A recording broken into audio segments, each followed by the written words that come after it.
Si tu savais que ceux qui passent la longueur des journées à te rappeler tes péchés, à te montrer du doigt accusateur, avaient eux-mêmes aussi de grands problèmes avec le péché, tu esquiveras ces flèches.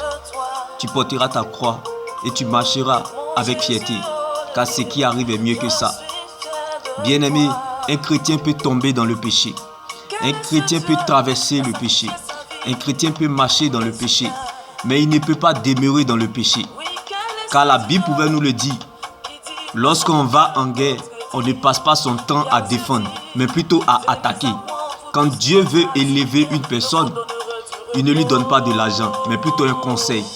En Jean 15, verset 5, Jésus pouvait nous le dire, « Je suis la vigne, vous êtes des branches.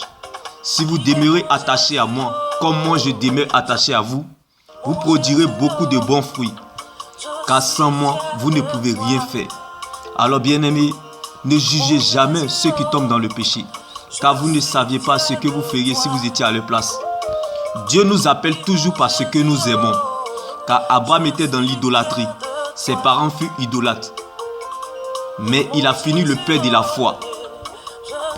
Dieu s'est révélé à Rahab dans la prostitution. Elle est devenue une grande servante de Dieu. Donc bien aimé, on peut avoir le même corps, mais l'intérieur qui a changé. On parle de la nouvelle naissance.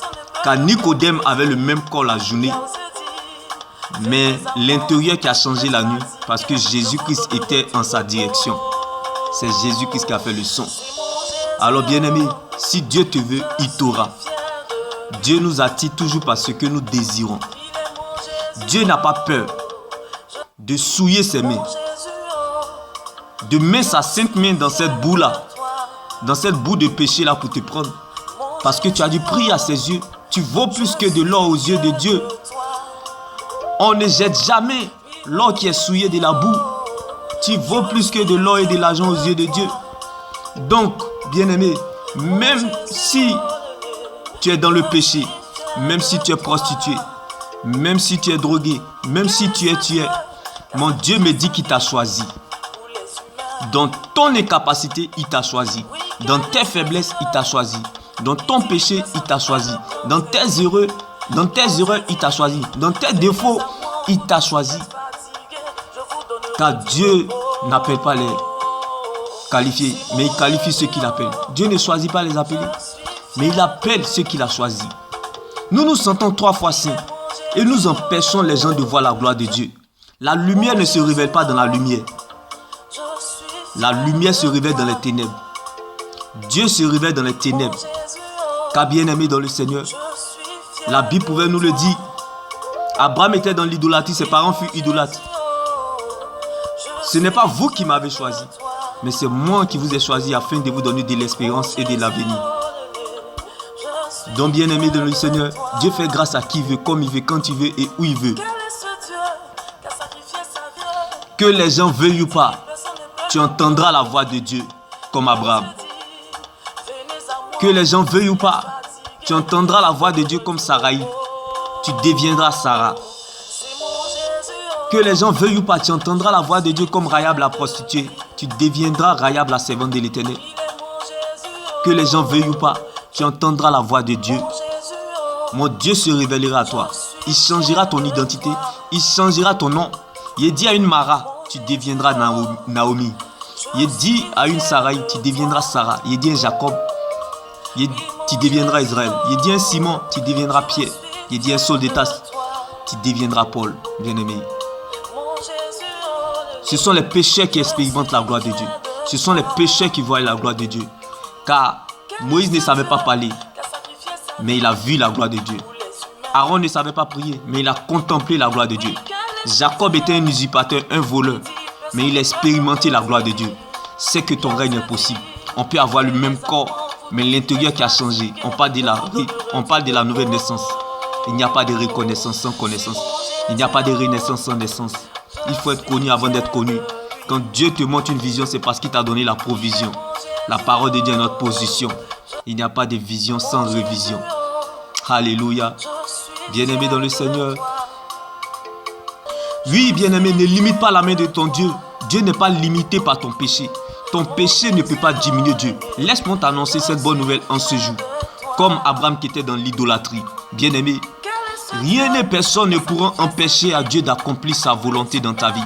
Ton péché ne peut pas empêcher à Dieu d'accomplir sa volonté dans ta vie. Car Abraham était dans l'idolâtrie, mais il a fini le paix de la foi. La course ne s'arrête pas au milieu, mais plutôt à la fin. La fin d'une chose vaut mieux que son commencement. C'est pour cela, bien-aimés, soyez lents et matures à juger. Soyez lents et matures à juger. Ayez la sagesse du serpent et la prudence du crocodile.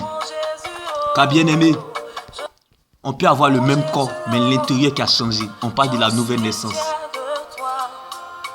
La Bible pouvait nous le dire. Or, la promesse que Dieu nous a faite est la vie éternelle. Le Saint-Esprit en nous, sur nous, avec nous. Donc, considère ton passé comme un brouillon. Car aujourd'hui est ta version originale. Demain sera ta version corrigée. Oublie le passé amer. Apprécie ton présent avec Jésus. Afin que ton futur soit meilleur avec Christ. Certes, tu ne peux plus retrouver l'étape que tu as perdue, mais tu peux quand même réécrire une nouvelle page avec Dieu. Alléluia. Car la meilleure prédication, c'est votre propre histoire avec Dieu. Un chrétien peut tomber dans le péché, mais il ne peut pas demeurer dans le péché. Car, bien-aimé, le péché produit la mort spirituelle. Il faut voir certaines personnes vivre, on dirait qu'ils ne vont jamais mourir. Bien-aimé, chacun mourra par sa manière de vivre. Le péché nous paralyse notre marche avec Dieu. Le péché, bien-aimé, brise notre alliance avec Dieu. Mais ce qui rompt notre alliance avec Dieu, c'est d'adorer d'autres dieux étrangers comme Samson et Salomon, qui ont perdu la fidélité de Dieu en chemin par leur désobéissance. La sagesse sans l'obéissance est une ruine de l'âme. L'onction sans la sagesse est une ruine de l'âme. Bien-aimé, demeurer dans le péché, c'est comme la batterie d'un portable qui est à 3%. Tu as l'impression que tu es en train de vivre, mais pourtant, tu vas vers ta fin. La batterie du portable peut s'éteindre. Le portable peut s'éteindre, bien-aimé. Ta chute sera très fatale comme Samson dans la cage des Philistins. Pour se maintenir au sommet, tu as besoin d'obéissance. Il n'y a pas de maintien au sommet sans obéissance. Car la royauté ne se vit pas à l'extérieur, mais plutôt à l'intérieur du royaume, dans sa parole. Le péché ferme la bouche de notre témoignage. La prière est bonne, mais les actions sont mieux. L'obéissance accompagne la prière. La sagesse accompagne l'onction. La prière nourrit notre esprit. La parole de Dieu nourrit notre âme. C'est la seule solution sur laquelle nous pouvons nous tenir. Le péché te rend mendiant aux yeux de Dieu. Dieu n'est plus obligé de te répondre, car il ne te doit rien. Oui, bien-aimé. Dieu ne veillera pas sur ta parole, mais plutôt sur sa parole pour l'accomplir. Car quand Dieu révèle un fait, il va jusqu'au bout de sa délivrance complète. Car lorsqu'il t'attend à la tête, il compte sur lui-même pour t'accompagner. Bien-aimé dans le Seigneur, demeurer dans le péché est comme la batterie d'une portable qui a 3%. Le portable peut s'éteindre. Ce n'est pas parce que le caïman vit dans l'eau qu'il ne peut pas se noyer. Ne commence pas ce que tu ne peux pas terminer. Ne mange pas ce que tu ne peux pas avaler. Car l'eau chaude peut devenir froide. Bien-aimé. Comme l'histoire de Samson qui a fini en prison dans la cage des Philistins. Bien-aimé, nota bene. On peut être sur le même sol, mais on n'a pas le même sort. Laisse-moi t'annoncer cette bonne nouvelle. On peut être sur le même sol, mais on n'a pas le même sort. David est tombé dans le péché. Simon a régné Jésus. C'est-à-dire Pierre, il a régné Jésus. Saul de Tarse a combattu l'église. Il a combattu les chrétiens. Jacob était un voleur, un usurpateur. Rahab était une prostituée. Abraham était dans l'idolâtrie. Jésus les a pardonnés. Jésus a couvert les nudités. Jésus les a aimés. Il les a même élus. Donc bien aimés dans le Seigneur, soyez lents à juger les hommes de Dieu qui tombent dans le péché. Quand on peut avoir le même corps mais l'intérieur qui a changé. Quand Dieu prend le risque de patienter en te voyant changer, comme Simon qui est devenu Pierre, comme Jacob qui est devenu Israël, comme Saul de Tarse qui est devenu Paul, toi aussi prends ce même risque de patienter en voyant les autres changer.